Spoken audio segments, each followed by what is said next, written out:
上次说到鲁智深大闹五台山，他手里边拿着2条供桌腿啊，跟这100多人打了个天翻地覆，混沌不分。正在一片混乱的时候，长老来了。智深，住手，不要打了，你们大家也不要打了。南无阿弥陀佛，阿弥陀佛，罪过呀，罪过。您还别说，长老这话挺好使。首先鲁智深先不打了，为什么呀？一是鲁智深呐，他从心里边对长老比较尊重。再者说呢，鲁智深折腾这么半天，他那酒也醒了，情绪比较稳定了。鲁智深来到长老的面前，双膝一跪：“师父，你给洒家做主。”长老看了看他，又往四周看了看，瞧了瞧这场恶战之后的负伤人员，鼻子流血的，脸划破了的，拖着胳膊的，瘸着腿的，一个个都用期待的目光瞅着长老，等候长老裁决。还有一个和尚啊，2手捧了一条狗腿，看出来了，重证据不轻信口供吗？这狗腿是证据，在那儿端着，这是向长老显示鲁智深的罪证。长老看了看鲁智深，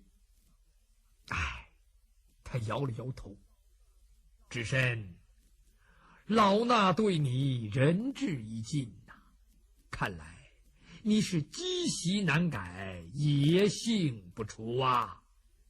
我这五台山乃是佛门净地，从来无人敢如此放肆。如今你给我闹成了什么样子？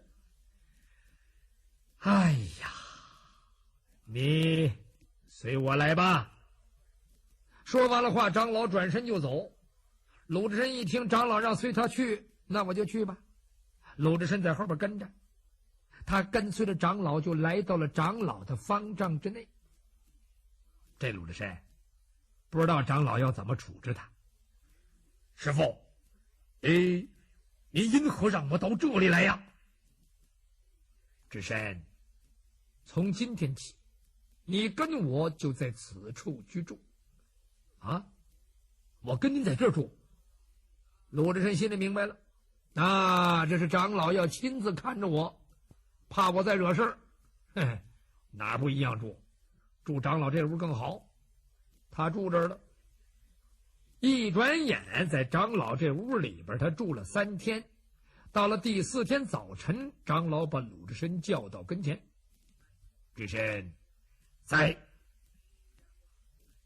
你2次吃酒犯戒，大闹五台山，罪打山门，伤了众多和尚，已经是犯下了罪过了。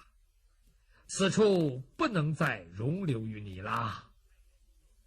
我已经派人到山下去赵员外的庄上，跟赵员外商议过了，打算给你另安排一个去处，到在那里你要好自为之。”好，师父，您让徒儿上哪儿呢？我让你去东京汴梁。东京汴梁？那我去找谁？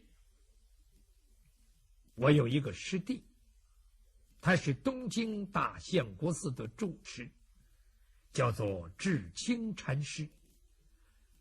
我给你写了一封书信，你可以拿着这封信到那儿去见他，让他安排你个执事僧人吧，收拾收拾东西，即日动身吧。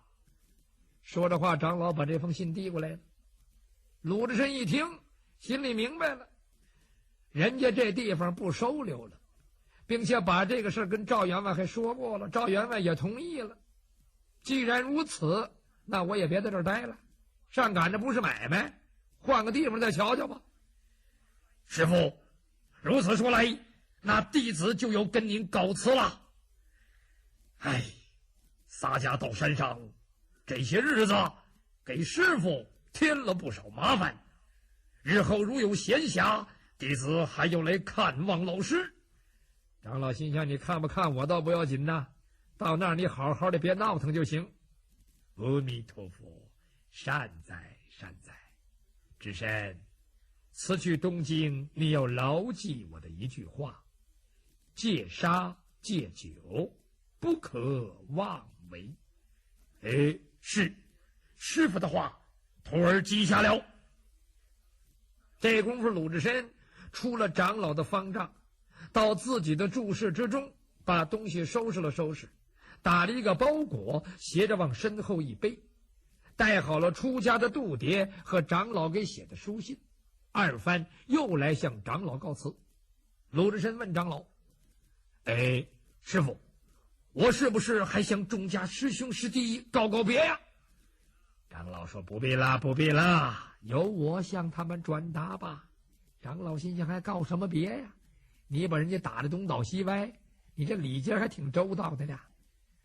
鲁智深说：师傅，您告诉众位师兄师弟，别看洒家打了几个师兄弟，那不过是耍个酒疯，开个玩笑，并不曾真打，让他们不要记恨洒家。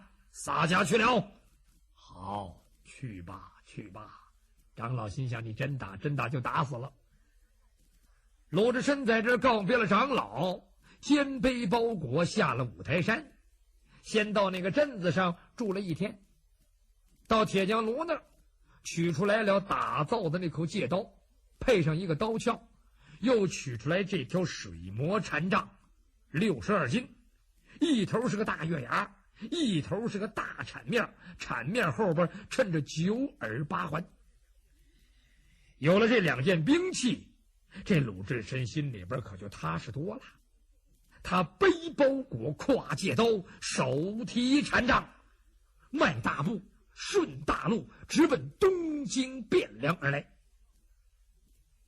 赵员外那儿没去，金老汉也没见。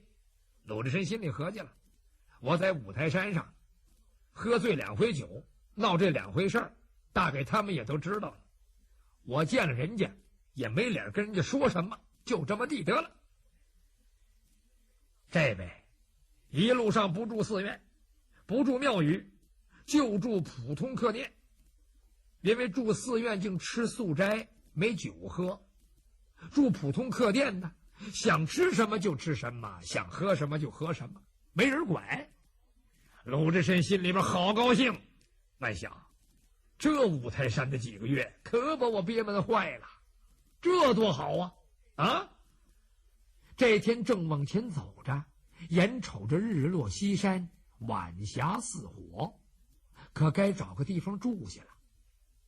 一望之内，只见一抹青山脚下有一片怒放的桃林，盛开的桃花好像是一簇簇一片片粉红色的云彩，掩映着一座村庄。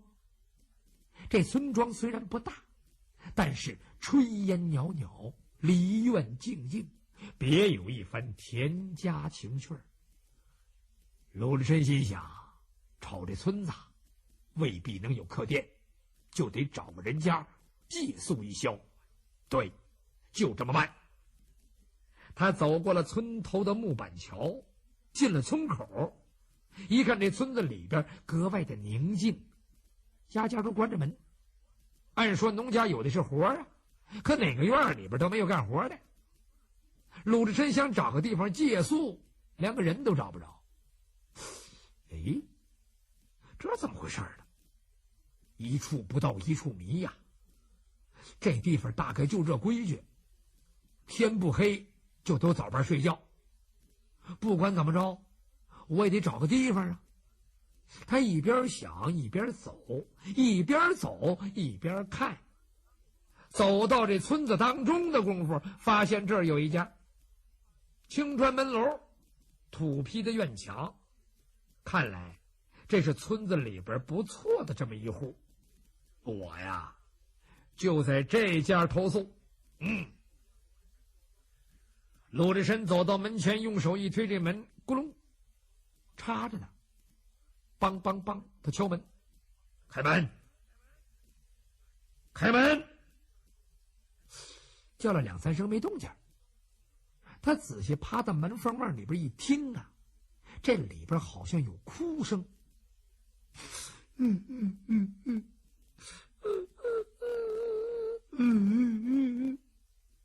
这哭声好像是有男有女。这怎么回事啊？怎么插着门里边还有人哭啊？开门，开门，开门来！咣！鲁智深急了，心想再不开门我给你踹开。里边出什么事了啊？有人在这哭。你还别说，他这一下子真好使。就听院子里边有脚步声音，噔噔噔噔噔噔，奔这儿来了。鲁智深心想，怎么样，还得使劲砸，要不他听不着。随着脚步声音临近，咕隆咕隆咣啷，这门开了，里头是一个50多岁的老头。这老头手里边提了这一把切菜刀，俩眼通红，开门，二话不说，照着鲁智深就是一切菜刀，唰，一刀就砍来。鲁智深往旁边一闪，他略微用这个禅杖头那么一躺，当啷，吧唧，那菜刀就掉地下了。老头接着把头一低，我跟你拼了杠！给鲁智深一脑袋，这一脑袋呀，正撞鲁智深那大肚子上。鲁智深站那纹风没动，老头那一定墩儿，扑腾坐下了。老头这一坐下，这才开始注意面前站着的这个人。哎呦我的妈呀，好一个大和尚！一瞧这个和尚身高过丈，膀阔3庭，一张大圆脸，2道角眉，环眼圆睁，叽里咕噜的来回直转，狮鼻阔口，还下一部短钢髯，这是当和尚之后又长出来的，犹如半把钢针扑嗒啦撒在壳下，用手一摸比熊棕还硬。身上穿着青僧衣，白虎领白水袖，足蹬水袜云鞋，肋挎一口戒刀，绿纱鱼皮鞘，金饰件金刀托，金卡子崩黄，黄澄澄护手牌有月饼大小，红绿刀袍顺风之飘，背包裹手提一条铁禅杖，一头是月牙，一头是铲辫，铲头寒光闪闪，铲根9耳8环，抬一抬动一动，哗楞楞楞楞楞，一劲儿之响，真好像大佛殿里的金身罗汉，又雅在道场中的铁打金刚。这鲁智深把老头给看愣了，看呆了，看傻了眼了。老头心想，我见过不少和尚，可没见过这么大个的和尚。这是和尚头，这是和尚王，这是和尚成精。哎呦，我撞人家和尚干什么呀？啊，哎，我都糊涂了。老头满面带着不自然，一脸的尴尬相，站起来了。这位师傅，我认错人了，您多原谅。老头说着话，把这切菜刀捡起来，往那嘎着我底下一夹。师傅，您叫门有什么事儿吗？洒家乃是过路和尚，天色已晚，想在贵庄借宿一宵，用一餐斋饭，不知施主可能行个方便？哦，您是过路的，好啊，看来咱俩有缘呐，该见着这一面，大概这是老天爷安排的。既然是这样，那您里边请吧。鲁智深一听这老头说这话什么意思啊？没明白，跟他走吧。瞅这老头面色不正，俩眼通红，好像是刚哭完。鲁智深心想，刚才我听那哭声就是他，好像还有女的。刚见面不好问这事儿。鲁智深跟着老头就走进了上房。进屋一看呢，鲁智深乐了。怎么的？他一瞅这屋子里边摆着一桌酒席，呵，瞧那样子，菜还没人动呢。鲁智深心想，哦，这怎么回事？难道说知道我今儿要来？老头在这儿准备去了？不能。准是啊，人家要请客，客人还没来呢，我来了。这地方不能坐。鲁智深正想在这儿，老头说话了：“师傅，您是吃荤呐，是吃素啊？”“啊，嘿嘿，洒家是荤素全行，生冷不忌，有酒有肉更好，没酒没肉也行。什么荤清白酒啊，什么猪狗牛肉啊，有什么算什么吧。”“哦，那就好办了。师傅，您就在这儿坐吧。这桌酒菜呀，这就是给您做的。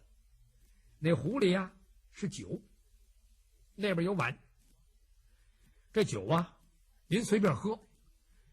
这菜呢，您敞开吃。酒要是不够啊，您那身子后边那还有个坛子，那里还有。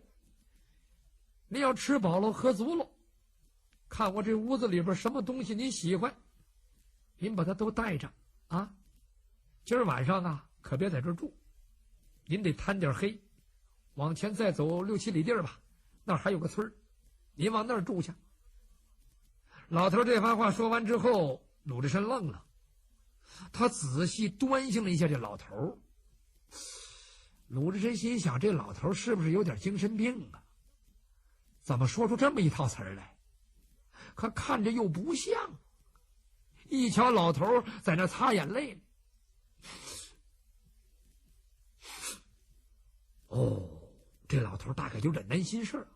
“老人家，你因何痛哭流泪呢？”“哎，师傅，您快吃快喝，吃完了快走，闲事别问，问了你也管不了。”老头越这么说，鲁智深越想知道是怎么回事。“哎，老人家，说与洒家听听，说不定也能助你一膀之力。”“哎，好，你非要问呐，那我就跟你说说。看来呀，你是我死前见到的最后一个人了。你跟我这死鬼呀，还有点缘。”鲁智深一听吓一跳，你什么话这是？“哎，老人家，何出此言呢？”“听我跟你说呀，我呀姓刘，叫刘德山，这村里人呢都叫我刘太公，人家这是尊敬我呀。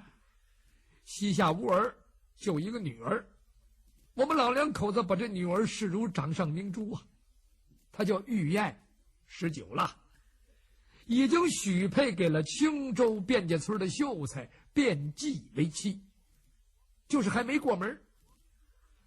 我们这地方呢叫桃花庄，每年呢到春天的时候都办一次花田会，4乡8镇的人呢都来。我们家那姑爷卞季呀是个画画的，今年呢他也到这花田会上来了，搭了个棚子，摆了个摊儿，在那卖画。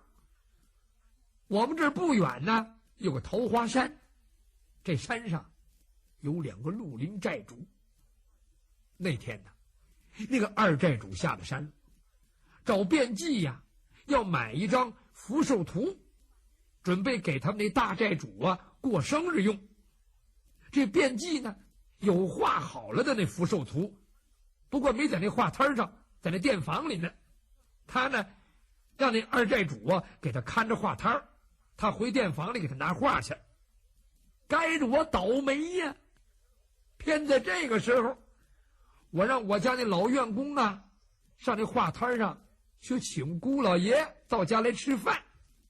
这个老院工啊他也上了年纪了，颠3倒4的，再加上呢他也不认识卞季，倒在那儿把这2寨主给我请家来了。我一看不对呀，我就向他解释。这下子这2寨主可就不依不饶了，他说我这是耍笑他了，非要给我入赘做女婿不可。我知道他到我家来呀是看见我那女儿有几分姿色了，他想借这茬顺水推舟。可我们不能干呐，我们这是有主的闺女了。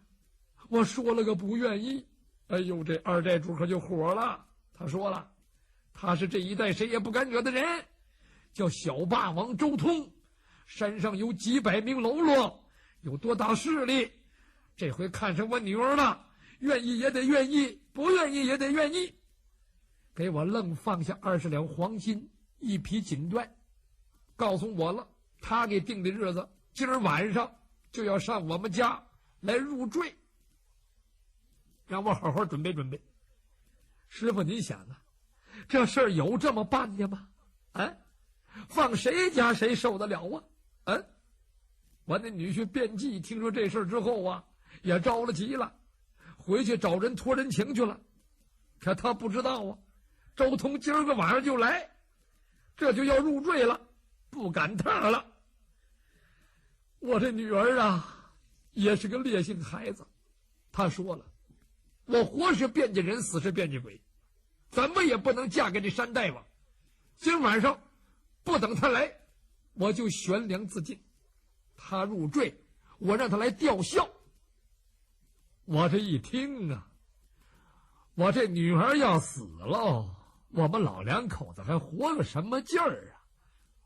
我说干脆咱们这么的吧，咱一家3口啊，今儿个好好的吃一顿，完了呢咱一块儿死，变成了鬼上阎王爷那儿告他去。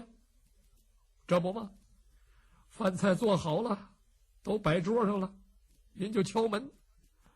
我们3口正在这抱头哭呢，开开门，我拿着刀就跟您去玩命了。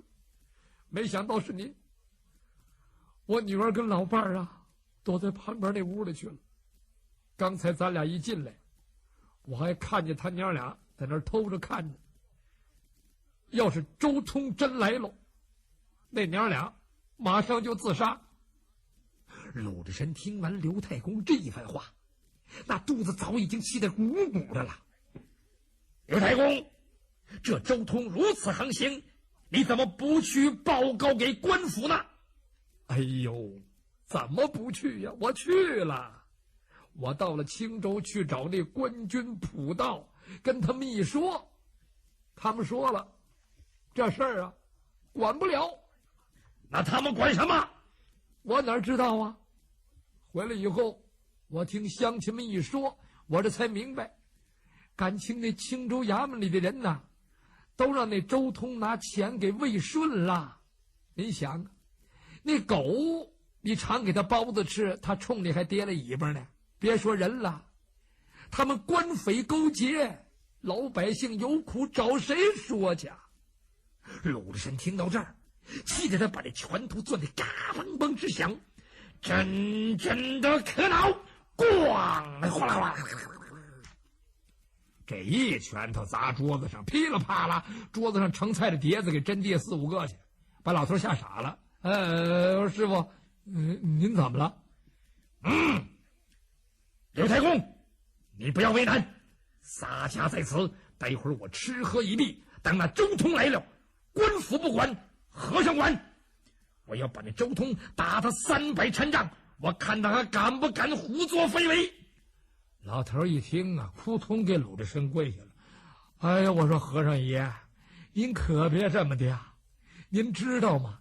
那周通有好几百喽啰呢，那是一帮亡命徒啊，没事他都找些茬，谁敢硬碰他呀？您要跟他打起来，您单身一个人，那怎么都好说呀。您打得过他就打，打不过他您走了。可您要走了之后，我们这村可就倒了霉了。他们还不得把我们全村都得斩尽杀绝，放火烧光了啊！我们家摊上事儿了，我们3口都死了，那没得说，怨我们前世没积德。可全村人招谁惹谁了啊？要跟着我们家一块遭了殃，您说我这是多大罪过呀？师傅喂，您可千万别管这事儿了。鲁智深一看这老头是好心人，还怕连累全村，他一转念，刘太公，告诉你吧，洒家生来好管闲事，不管闲事还当不了和尚呢，当了和尚这闲事还得要管。我在五台山出家为僧的时候，跟我家智真长老老恩师曾经学会了一个劝善方，叫做说姻缘。知道什么叫说姻缘吗？就是说因果缘分。不管什么样的恶人，我都可以劝得他改恶从善。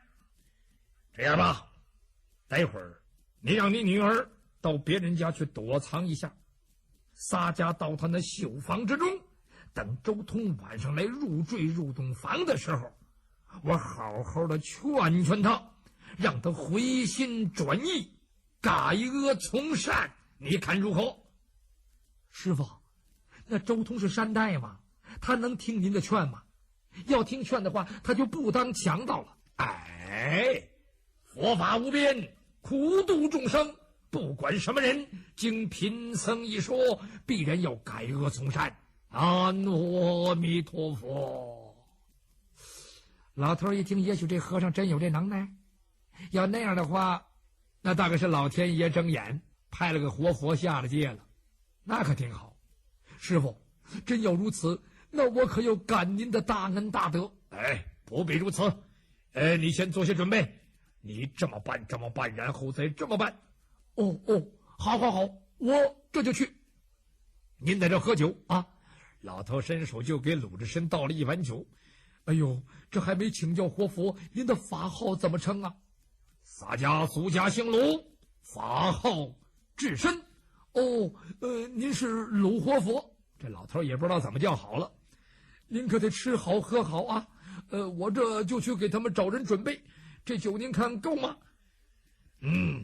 再来些也行。洒家是1分酒有1分佛法，10分酒就有10分佛法。